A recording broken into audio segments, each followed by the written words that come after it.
इसे previous lectures में हमने पढ़ा था नेचर ऑफ मैनेजमेंट को, जिसमें हमने मैनेजमेंट ऑफ आर्ट को समझा था और उसके आगे के 3 फीचर्स को, जिसमें कि हमारे पहला आता है feature existence of theoretical knowledge, personalised application, और तीसरा पॉइंट आता है based on creativity and practice. आज का हमारा टॉपिक है मैनेजमेंट एज अ साइंस।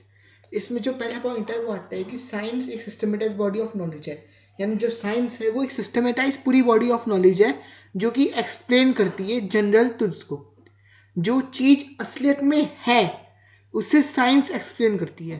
तो इसमें जो हमारा पहला फीचर आता है वो आता है कि systematize body of knowledge. Science है systematize body of knowledge based on cause and effect relationship. अब इसका मतलब क्या हुआ?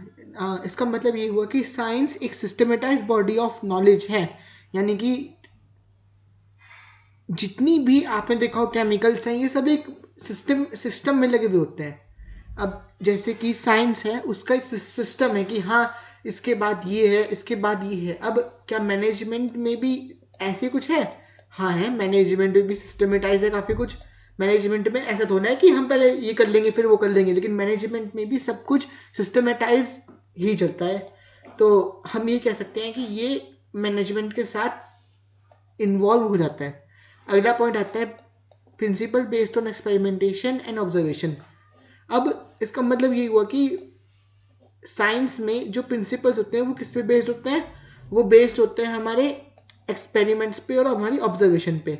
अब जो मैनेजमेंट है उसमें ना एक्सपेरिमेंट्स और एक्सपेरिमेंट्स पे तो बेस्ड नहीं होते, लेकिन जो मैनेजमेंट के प्रिंसिपल्स है वो मेन ऑब्जर्वेशन में बेस्ड होते हैं कि जैसे कि एक कंपनी में किस तरह से काम होता है, इन सबको एक सिस्टम में लगा देना, ये हमारे मैनेजमेंट में आता है। अब जो भी हमारे ये प्रिंसिपल है ये मैनेजमेंट के भी बेस्ड होते हैं, लेकिन ये ऐसा नहीं है कि जैसे मैं एग्जांपल देता हूँ, जैसे कि मान लीजिए हमारे पास यहाँ पे एक ये ह्यूमन बीइंग है, तो जो हमारे साइंस के प्रिंसिपल है वो तो इसमें सेम काम करेंगे, लेकिन हमारे मैनेजमेंट के प्रिंसिपल वो इस पे वैसे काम नहीं करते जो कि मैनेजमेंट की बुक्स में दिए होते हैं। क्योंकि एक ह्यूमन जो होता है वो ह्यूमन बिहेवियर की वजह से वो उसकी तरह वर्क नहीं कर पाएगा।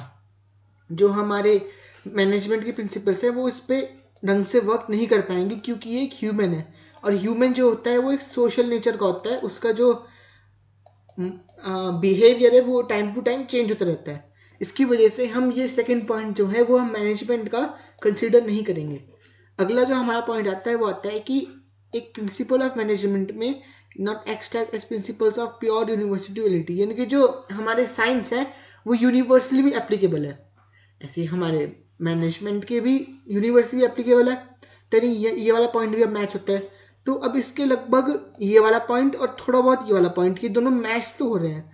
तो हम कह सकते हैं कि जो साइंस है वो एक हमारी मैनेजमेंट है। लेकिन आपको बता दूं जो आर्ट है वो तो एक फुल्ली मैनेजमेंट ही हम उसमें कंसिडर करते हैं कि जो हमारी मैनेजमेंट है वो फुल्ली एक आर्ट है। साइंस में हम अभी तक कंसिडर नहीं करते। इसके बाद मैनेजमेंट एज अ प्रोफेशन। तो मैनेजमेंट का मतलब क्या होता है? Means an occupation for which specialised knowledge and skills are required, यानी एक ऑक्यूपेशन जिसमें कि स्पेशलाइज्ड नॉलेज चाहिए। अब जैसे कि मैनेजमेंट में भी हमें स्पेशलाइज्ड नॉलेज चाहिए, ऐसा अभी तो कुछ नहीं है, क्योंकि एक मैनेजर अपने एक्सपीरियंस के बेस पे, अपनी नॉलेज के बेस पे, अपने एक्सपीरियंस के नॉलेज और अपने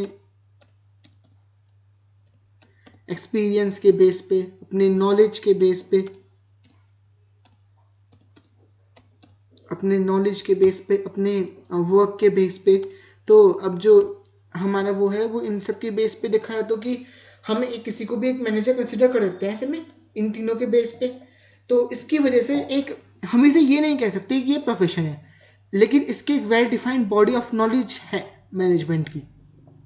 ठीक है, अगला पॉइंट आता है हमारा रिस्ट्रिक्टेड एंटी।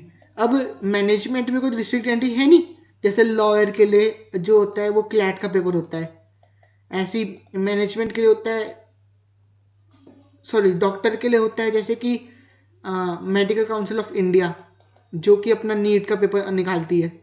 तो अब इन सब में दिखा है तो कि ये जो स्टेट एंटी वाला है ये मैच नहीं होता है। इसके बाद प्रोफेशनल एसोसिएशन यानी कि जैसे कि ICI हो गई, IM हो गई, ये सारी प्रोफेशनल एसोसिएशंस होते हैं जो कि अपने रेगुलेटर्स एंट्री करवाती है फ्रेम कोड्स। यानी आपको अच्छे अच्छे इंस्टीट्यूशन में जाने के लिए उनका एंट्रेंस एग्जाम क्लियर करना पड़ेगा। अब मैनेजमेंट में तो ऐसा कुछ नहीं है, मैनेजमेंट में है धीरे सब कुछ चेंज होता जा रहा है। आगे जाके हम ये भी कहेंगे जो मैनेजमेंट है वो एक हमारी प्रोफेशनल एसोसिएशन है, लेकिन अभी हम ऐसा कुछ नहीं कह सकते। तो अब अगला आता है point ethical code of conduct. अब जो मैनेजमेंट है, all professions are bound by code of conduct which guides behaviour of its managers. यानी कि मैनेजमेंट में एक एथिकल कोड ऑफ कंडक्ट तो है, लेकिन लोग उसे फॉलो नहीं करते, इसलिए हम इस पॉइंट को भी कंसिडर नहीं करेंगे। अब एक सर्विस मोटिव। अब जैसे कि एक मान लीजिए एक लॉयर है, तो उसका बेसिक वर्क क्या है कि वो अपने क्लाइंट को सर्व करे। लेकिन अब कोई मैनेजर है तो उसके लिए तो अपना फिलहाल मनी इंसेंटिव तब वो ज़्यादा अट्रैक्ट होगा, तो उसका कोई सर्विस से भी लेना देना नहीं है कि वो अपने बहुत सर्विस में करे। इसलिए ही हम ये कह सकते हैं कि जो मैनेजमेंट है वो प्रोफेशन बिल्कुल बिल्कुल भी नहीं है। ये जो क्वेश्चन है ये थोड़ा थियोरेटिकल क्वेश्चन है, अंडरस्टैंडेबली भी है। और इसके साथ आज की क्लास हम यहीं ख़त्म करते हैं और आपसे मिलेंगे नेक्स्ट क्लास में। तब तक के लिए थैंक यू।